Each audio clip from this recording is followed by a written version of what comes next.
pessoal, e aí, tudo bom com vocês? Para quem não lembra mais de mim, eu me chamo Isaíra Nepomuceno, sou professora de ciências, tá bom? Nas aulas passadas a gente tratou sobre cadeia alimentar, desequilíbrio ecológico e hoje nós vamos falar sobre os impactos ambientais, que estão diretamente ligados ao desequilíbrio ecológico. Essa aula está dividida em duas partes, porque ela é um pouquinho grande, tá? A gente vai tratar hoje sobre os principais impactos ambientais que comumente ocorrem no Brasil, beleza? O principal impacto ambiental e que está assim em evidência desde que a gente se entende por gente é desmatamento, beleza? A principal consequência do desmatamento, gente, é a perda de diversidade biológica. O que é perda de diversidade biológica, gente? Diversidade biológica são todos os seres vivos de um local, todas as espécies de um ambiente. Então, quando eu desmato aquele ambiente, eu não estou perdendo só a árvore que eu desmatei.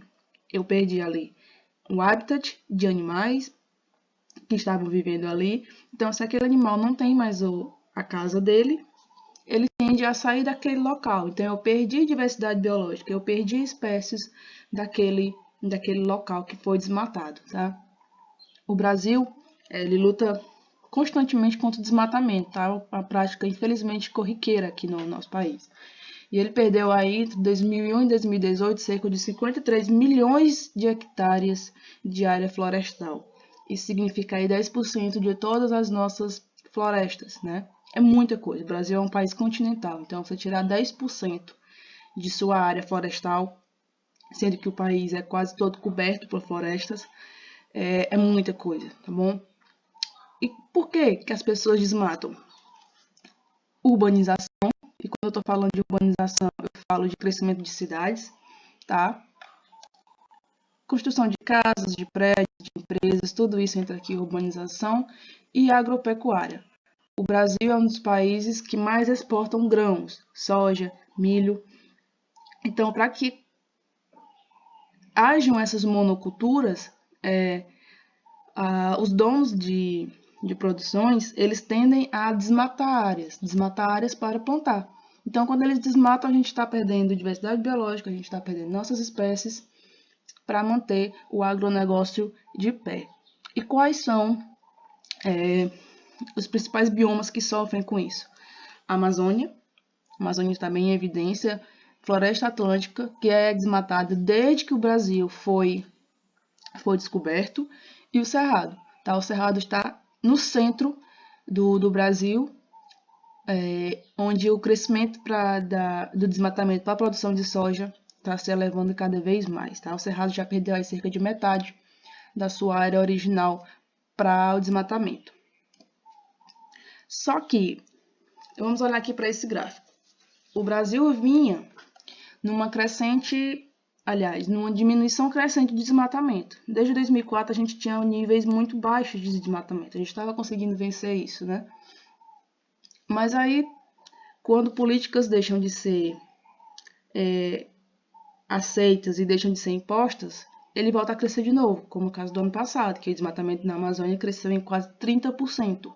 A Amazônia é uma das florestas mais ricas, aliás, é a floresta mais rica em biodiversidade do mundo. Então a gente está perdendo todo o potencial da Amazônia para o desmatamento.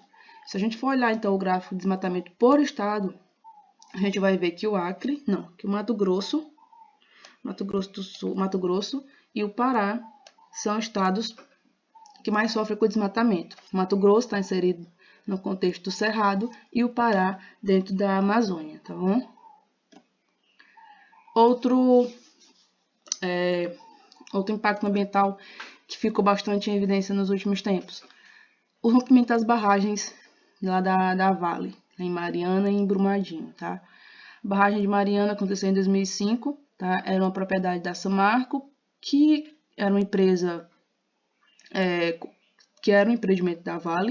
A Samarco era subsidiada pela Vale, tá? Foram despejados no meio ambiente, destruíram as cidades 43,7 milhões de metros cúbicos, causou aí 19 mortes de pessoas, muitos animais morreram, muitas plantas perderam. Matou praticamente o Rio Doce, porque a lama de rejeitos alcançou o mar e alcançou o Rio Doce.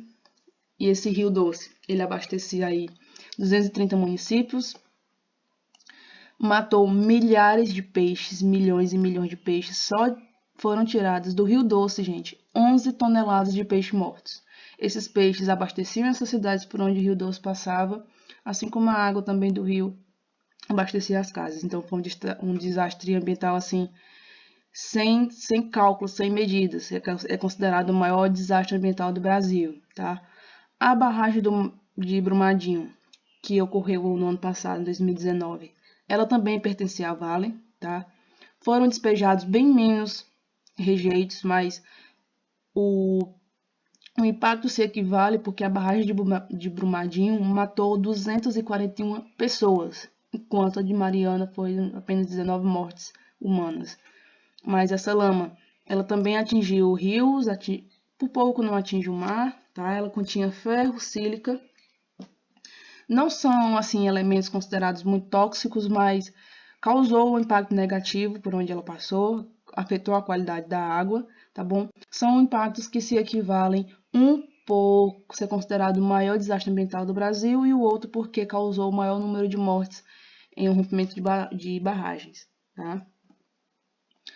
Outro impacto ambiental bastante evidente são as queimadas. E vamos lembrar, no Cerrado, queimada, quando acontece de forma natural, quando a natureza provoca, é benéfica, tá? Mas quando ela acontece pelo ser humano, tem impactos que a gente não consegue mensurar e não é benéfico para a vegetação, tá?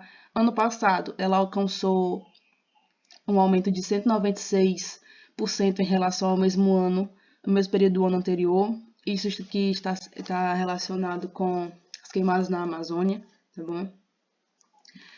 As queimadas que aconteceram lá, elas atingiram aí quase 25 mil quilômetros quadrados e foram agravadas por um ato chamado Dia do Fogo.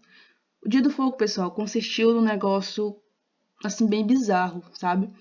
Vários donos de terras se reuniram num grupo do WhatsApp e decidiram que iam colocar fogo na Amazônia para pressionar políticos por políticas mais brandas para o desmatamento. Basicamente, eles queriam que os políticos liberassem o desmatamento na Amazônia. Como os políticos não liberaram, eles decidiram fazer pressão colocando fogo na Amazônia. Infelizmente, esse Dia do Fogo coincidiu com o período em que a Amazônia estava passando por escassez de chuvas. Então, estava seco. A Amazônia, como eu já falei para vocês, chove quase todo dia. E, infelizmente, nesse período, a Amazônia está sofrendo com escassez de chuva. Então, essas pessoas colocaram fogo atrelado ao fato de estar seco, então essas queimadas tomaram proporções gigantescas, como todo mundo deve ter acompanhado nos jornais, tá? E qual é a principal consequência das queimadas? É a diminuição de chuva. Por causa disso aqui, pessoal. Isso aqui é um chamado esquema dos rios voadores que passam sobre a Amazônia. Vamos aqui, ó. Aqui é o Oceano Atlântico. Ele está em uma temperatura de 35 graus, 36, e vocês sabem que a água tende a evaporar, tá? E essa água do oceano evapora, e quando chega a uma certa altura, ela se condensa em forma de nuvem. Aqui em cima existem correntes de ventos. Essas correntes de ventos tendem a levar essas nuvens até a Amazônia. Essas nuvens passam por cima da Amazônia, tá? Quando elas chegam aqui em cima, aqui é uma área muito úmida, tá? Então elas tendem a precipitam em forma de chuva, tá certo? Precipitam em forma de chuva, essas árvores da Amazônia absorvem essa água, mas por um processo chamado evapotranspiração, essas árvores liberam novamente partículas de água para a atmosfera. Então, chove na Amazônia, as plantas absorvem e por um processo chamado evapotranspiração, as árvores liberam novamente água para a atmosfera. Novamente, essa água que foi liberada vai condensar em forma de nuvem. E estão vendo essa cordilheira aqui de pedras? É a Cordilheira dos Andes, tá bom? Essas nuvens que foram produzidas aqui na Amazônia vão de novo ser encarreadas pelo vento. Como elas não conseguem passar a Cordilheira dos Andes, elas vão bater aqui e voltar. Então, essas nuvens batem e voltam para o continente. Quando ela volta para o continente, ela distribui chuva para o centro-oeste do Brasil, para o sudeste e sul do Brasil, para a Argentina. Então, se eu não tenho as florestas na Amazônia, a água, as nuvens que saem do oceano carregadas de água, vão vir para a Amazônia, vai chover, mas não vai voltar para a atmosfera, porque não tem árvore para fazer evapotranspiração. Se não tem produção de nuvem de chuva aqui na Amazônia, então essas áreas aqui não terão chuvas. E isso é uma das principais consequências do desmatamento e das queimadas, beleza? Diminuição do número de chuvas. Essa primeira parte, pessoal, ela acaba aqui. O link para a segunda parte da aula está disponível na descrição do vídeo, beleza?